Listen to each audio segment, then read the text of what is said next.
How's it going out there? Let's hear a nice round of applause for everyone who's done out tonight so far. Some brilliant, original music happening. I'm a practitioner of the art of poetry, which I think in many ways can be as frustrating as any art form. I'm sure there are poets out there. Tonight I'm celebrating a little bit the publication of some new poems that I thought I would share with you tonight.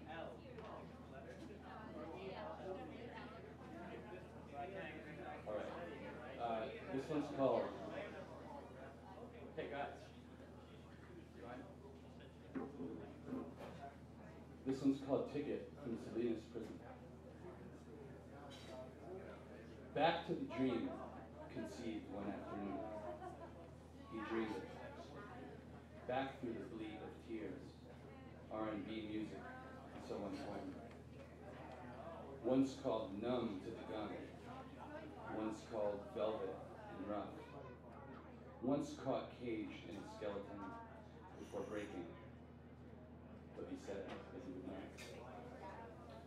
Because, as the saying goes, life is too short to rest up, to dust the floors, to hold the doors, to hold a grudge, or to ask where you've been for so long.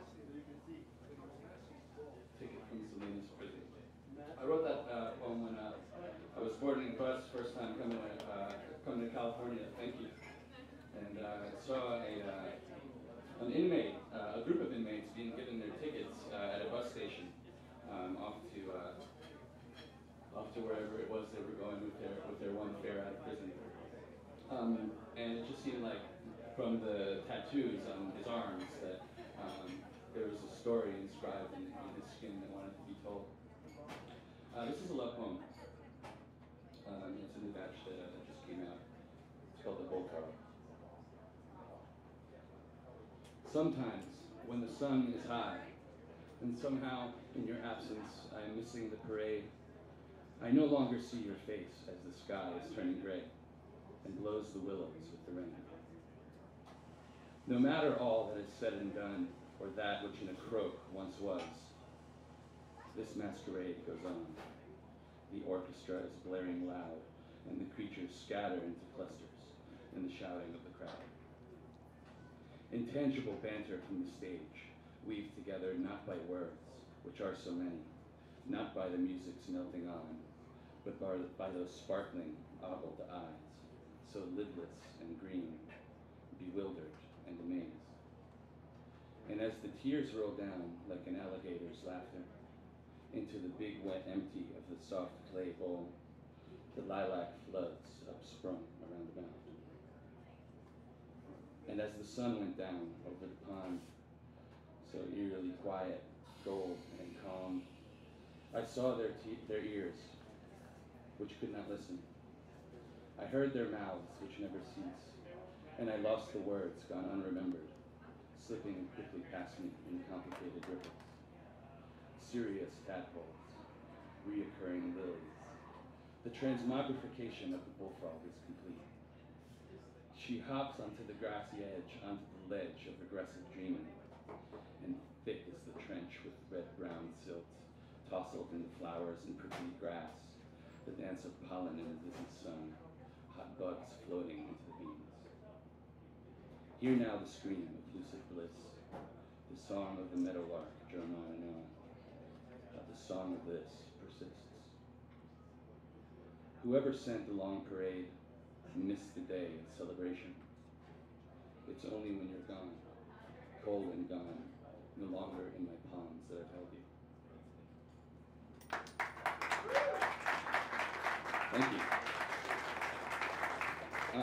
Sometimes it's, as with any art form, I think that it's easy to sometimes feel like you're swimming when there's such a vast ocean out there to navigate. And I sometimes turn to the words of the poet Gary Snyder to remind me of what it's all about. So this is a poem by Gary Snyder called How Poetry Comes to Me. It comes blundering over the boulders at night, It stays frightened outside the range of my campfire. I go to meet it at the edge of the light. Here's one last new one from The Bachelor, just came out. You can find this work online on the internet. It's on a website called InkNode. A node, I had to actually look in a dictionary to remind myself of what a node was when they accepted my work. But a node is a knot or a meeting place, which I think is an appropriate metaphor for some of what's going on tonight. So thanks again for listening, and thanks for having me. This last poem is called Trailer Trash. And it comes from the floods of Vermont in 2011, is when I wrote it. And it has to do with, there's a little anecdote at the end that has to do with trailer parks. And trailer parks are actually really important sort of guardians of the natural world in places where nature hasn't been developed. And that's because, wouldn't you know it, that trailer parks drive property values down. And so therefore, nobody wants to build their second homes around a place where they might have to see poverty. So this comes from the floods of Vermont in 2011, and it's called Trailer Trash. Oh, we were blessed. You would have never guessed it, though. Right up to where the stream ran and found floodgates clogged with garbage. We salvaged what we could once we realized what happened. All we had was our small home, certain things done when they needed to be done, and then we're over.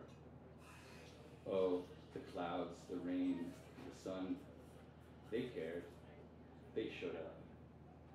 Oh, they were with us, out there where we buried the dog. And what a mess. You would have loved to see it inspire laughter. Because, after all, we are a disaster we've lived through. Never started, never ended. Right up to where she'd mended fences laced with seeds inside the clay, and waited well till spring to let go of a hard feeling. Rust sprouted calmly along the siding when the flood receded, and rain leaked in through the ceiling. Our bodies were a shelter that contained our every guilt, our every joy. We must have seemed like a hot dragon, guarding the treasures of a mountain, driving real estate values quite low. Oh, we were blessed.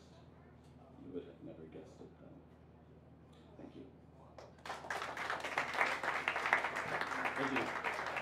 I'm Lucas Gonzalez. Again, one more time, you can find some of that work on InkNode if you think of it and you feel like reading up on some poetry. Thank you again for listening. And I believe we have someone up next.